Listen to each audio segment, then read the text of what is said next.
Global skill development mission में आपका स्वागत है। इस सेशन में हम सबसे इम्पोर्टेंट कमांड की बात करेंगे जो बहुत ही इम्पोर्टेंट रहती है अगर आप फाइल्स को शेयर करते हैं CorelDRAW फॉर्मेट में।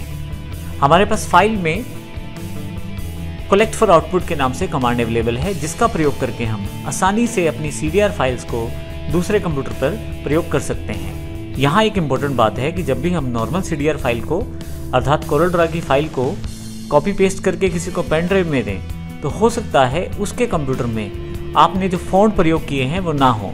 ऐसे केस में सब्स्टिट्यूट फ़ॉन्ट को प्रयोग किया जाएगा और हो सकता है कि वो फ़ॉन्ट सेट ना बैठें और आपकी पूरी की पूरी पिक्चर या आपकी पूरी की पूरी ड्राइंग जो है वो बिखर जाए।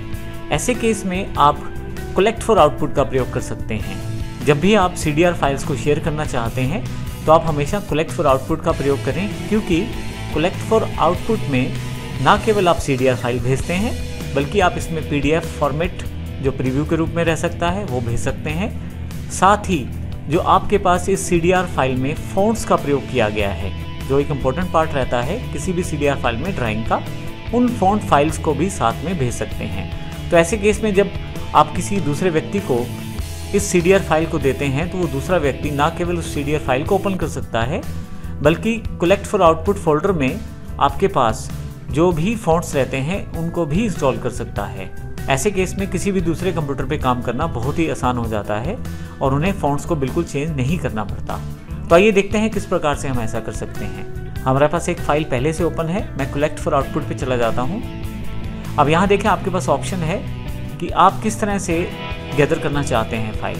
तो यहाँ पर हमने ऑटोमेटिकली कर दिया है जो सबसे बेस्ट ऑप्शन रहता है। हालाँकि आप प्रिंटिंग प्रोफाइल को चूज़ भी कर सकते हैं, लेकिन सबसे best option automatically gather all files associated with the document जो रेकमेंडेड भी है उसको प्रयोग किया गया है। इसका अर्थ है कि इस फाइल से जुड़ी हुई सभी फाइलें ऑलरेडी जो हैं वो इकट्ठी कर ली जाएंगी। नेक्स्ट करें। अब आपके पास यहाँ ऑप्शन है कि क्या इंक्लूड करना है PDF को। आपको आप चाहते हैं कि आपके पास PDF भी एज अ प्रीव्यू जाए और क्या आप CDR फाइल भी चाहते हैं साथ में, तो आप चेक कर सकते हैं। फाइनली आप वर्जन भी डिफाइन कर सकते हैं CDR का। मैं यहाँ से 15 वर्जन डिफाइन कर देता हूँ। नेक्स्ट। अब यहाँ पे देखिए आपके पास उन फ़ॉन्ट्स की जानकारी दी जा रही है जिनको हमें साथ में भेजना है। यहाँ पे इन दोनों फ़ॉन्ट्स को कलेक्ट कर लिया गया है कलेक्ट फॉर आउटपुट कमांड के द्वारा, और ये एज अ बंडल जब ये फाइल भेजी जाएगी तो उसके साथ ये जुड़े रहेंगे। मैं फिर से नेक्स्ट करता हूँ। उसके साथ कलर प्रोफाइल भी देखिए चुन लिया गया है। जो कलर प्रोफाइल में आप काम कर रहे हैं उसकी इन्फॉर्मेशन भी इसके साथ जोड़ दी गई है। फाइनली नेक्स्ट करते ही आपके पास उस पर्टिकुलर प्लेस की जानकारी मांगी जा रही है जहां पे आप इस फाइल को प्लेस करना चाहते हैं। मैं ब्राउज करता हूं और मेरे पास G ड्राइव में कोरल आउटपुट के नाम से एक फोल्डर अवेलेबल है। मैं सिलेक्ट कर लेता हूं। इसके अतिरिक्त क्या उसको कंप्रेस फोल्डर में आप रखना चाहते हैं अर्थात जिप फॉर्मेट में मैं रखना चाहता हूँ। मैंने ये ऑप्शन सिलेक्ट कर लिया है। नेक्स्ट करता हूँ। अब देखिए आपके पास फाइलों की कलेक्शन शुरू हो गई है और फाइनली आपके पास एक रिजल्ट बॉक्स अवेलेबल है जिसमें जानकारी दी गई है कि ये सभी फाइलें जो हैं उसमें जोड़ी गई हैं, जिसमें conflict-detail.cdr के साथ साथ PDF भी इंक्लूडेड है, सभी फ़ॉन्ट्स इंक्लूडेड है, फ़ॉन्ट्स की इन्फॉर्मेशन इंक्लूडेड है, जॉब इन्फो इंक्लूडेड है, कलर प्रोफाइल्स इंक्लूडेड हैं। मैं फिनिश कर देता हूँ इसको। तो यहाँ पे इस तरह से मैंने इस फाइल को कलेक्ट फॉर आउटपुट के जरिए पब्लिश किया है या एक तरह से इसको तैयार किया है।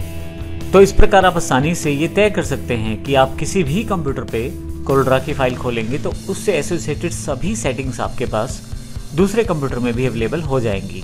ये सबसे बेहतर तरीका रहता है जब भी आप CDR फाइल शेयर्स करते हैं। इसमें किसी भी तरह की कोई गलती होने का चांस नहीं रहता और सब जगह आपको एक जैसा आउटपुट ही अवेलेबल होता है। धन्यवाद।